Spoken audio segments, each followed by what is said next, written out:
tipo assim, o que rola muito, gente que fez merda a vida inteira e do nada começou a palestrar e falou, mudei. Mas às vezes não é sincero. Deus, nesse momento, no final ali, ele vai se ligar. Claro. Porque tipo, você tá dando migué. Eu posso enganar você. Uhum. Eu posso enganar até um psicólogo forense, mas eu não engano o Espírito Santo.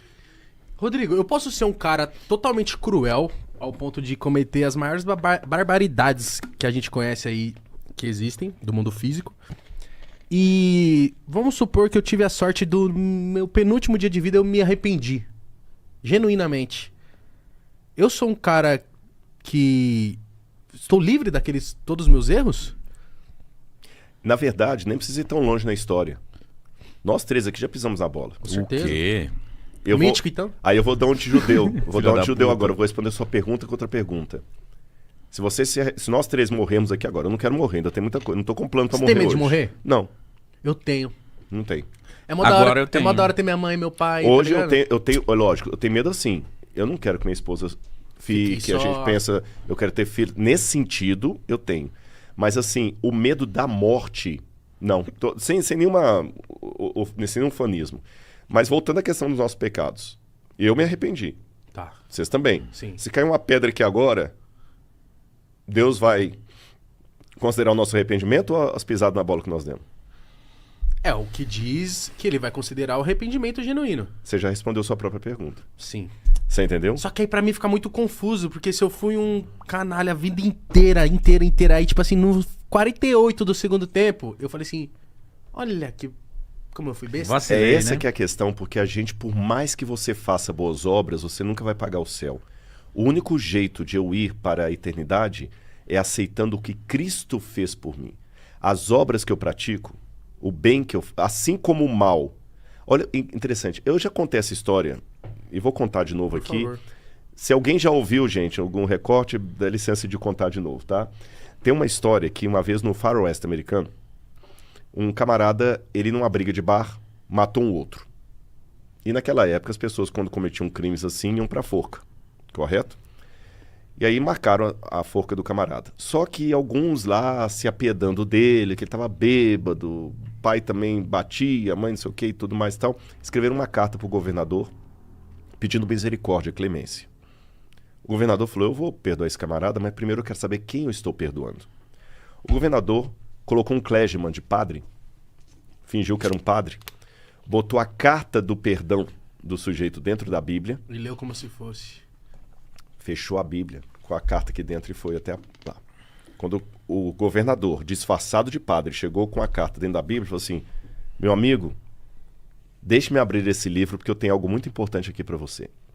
O camarada dentro da sala falou assim, cai fora daqui, começou a xingar, palavrão, velho safado, não quer saber de Deus não, cuspa no seu Deus, se você vier aqui você vai ver o que eu vou fazer, não sei o que e tudo e tal, começou a pegar o colchão que tava e bater, e aí o governador ainda insistiu, meu amigo, deixa eu abrir esse livro, tenho a vida para você aqui, não quero saber, não, começava a cuspir e tudo.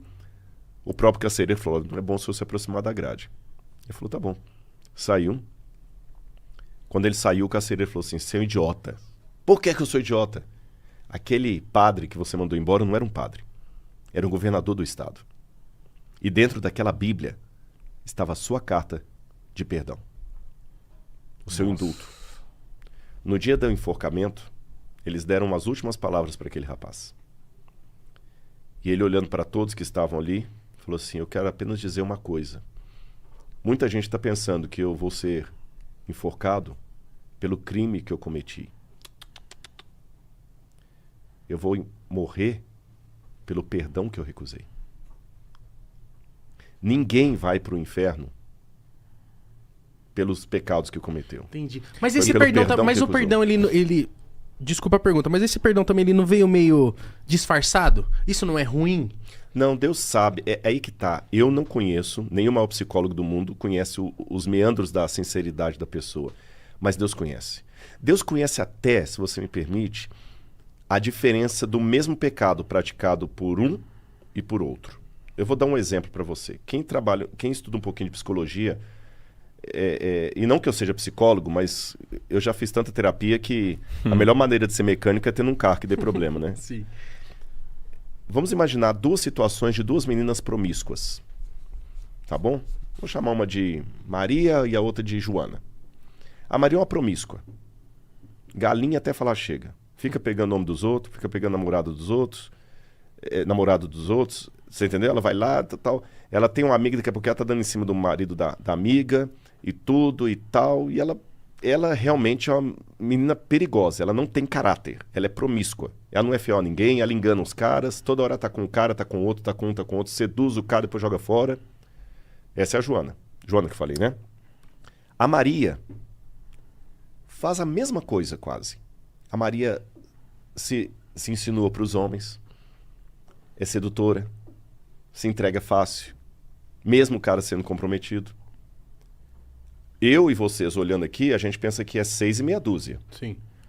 Mas aí o psicólogo descobre que a Maria, na infância, foi abusada pelo padrasto a infância toda. E quando ela foi contar para a mãe ficou a favor do padrasto e botou ela para fora de casa. Todo mundo conhece uma história dessa. Uhum. Se você soubesse os efeitos colaterais de um trauma de abuso que deixam na vida adulta de uma mulher, você entende o que ela está fazendo aquilo. Sim. Veja bem, eu não pus pano quente sobre o erro, eu não falei que é correto, mas eu tenho que ter a sensibilidade de saber que, embora as duas estão tendo o mesmo comportamento, uma é por mau caratismo, a outra é um trauma de infância. Talvez, sei lá, tem 1000 coisas que fazem a mulher ficar assim depois. Cada uma reage de um jeito. Às vezes ela perdeu completamente o respeito por si mesma. Às vezes no inconsciente dela ficou assim, eu só vou ter um homem se eu me insinuar por ele. Eu tenho que me punir pelo que eu fiz com minha mãe. Sei lá. Há várias coisas. Até ela conseguir a cura terapêutica para ela se libertar daquele comportamento, ela vai ser tão promíscua quanto a outra. Agora, Deus consegue ver a diferença entre uma mulher e outra mulher. Eu e vocês não. Por isso que a Bíblia deixa bem claro que duas coisas bíblicas. O que é errado, mas não julguem a ninguém para que vocês também não sejam julgados. Por exemplo, um psicopata, então. Por exemplo, ele nasceu bugado, alguma coisa ali.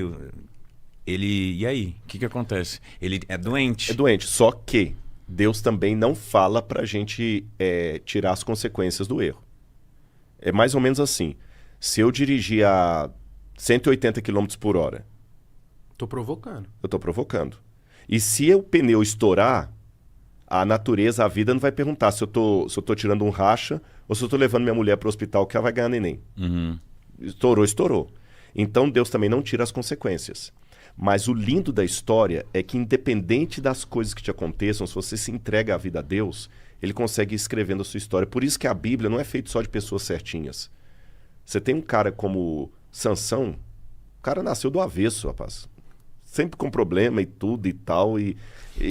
Mas conforme o tempo passa, Rodrigo, isso me faz crer que a gente tem cada vez mais a que aprender com Jesus. Porque, a gente vê isso acontecendo hoje cada vez pior. Julgamento. Hoje com internet e globalização tá pior ainda. Os recortes. Você falou, eu aproveito o ensejo. Quem pega um recorte para julgar o caráter de uma pessoa está pecando sério contra Deus. E, pelo que eu li, quando Jesus Cristo veio pra Terra, tinha prostituta, gay, lésbica, enfim. Tudo isso que as pessoas recriminam e julgam, apontam o dedo. E ele não julgou ninguém. Ele abraçou todos. Curou, né? Ensinou e tal. E por que as pessoas, às vezes, fazem isso, hoje em dia, às vezes, entre aspas, em nome de Jesus, sabe? Uhum. E é isso que me dá uma grande interrogação e eu fico com a cabeça explodindo. Eu diria que extremismo é um lado da verdade que ficou louco. Isso que é extremismo. Então, e nesse extremismo nós temos dois elementos aqui, dois polos que eu quero apontar. Tem aqueles que, em nome de Jesus, julgam e condenam todo mundo ao inferno. E tem aqueles que, em nome de Jesus, passam um pano para tudo enquanto é erro. A gente tem que também fazer a diferença. Você entendeu? Porque Jesus, ao mesmo tempo, você tem razão, ele comia com prostitutas, pecadores, etc. Mas ele também falou com a mulher adúltera, vai e não peques mais. Ele falou com outro cara lá que ele curou, olha, não peque de novo para que coisa pior não te aconteça. E ele também julgou pesado quando alguns queriam vacilar ali. Então, essa sensibilidade de amar o meu semelhante e ver nele não o que ele é, mas o que ele pode vir a ser, transformado pela graça de Deus. Por quê? Eu acabei não respondendo a pergunta que você me fez lá atrás de nós a imagem de Deus. Sim, sim. Quando Deus resolveu criar seres que não eram como ele teve que pagar um primeiro preço lá atrás. Sabe qual foi o preço? Qual? Ele tinha que se diminuir para ser compreendido. E como ele fez isso? Nossa. Aí ele se irritou. A pessoa de Jesus. Entendi. O Lutero dizia o seguinte, que os homens usam uma máscara para esconder o rosto deles. Deus é o único que usa uma máscara para mostrar quem ele é. Porque Deus é tão grandioso, tão grandioso, tão grandioso, que o único jeito de Deus se mostrar é se escondendo.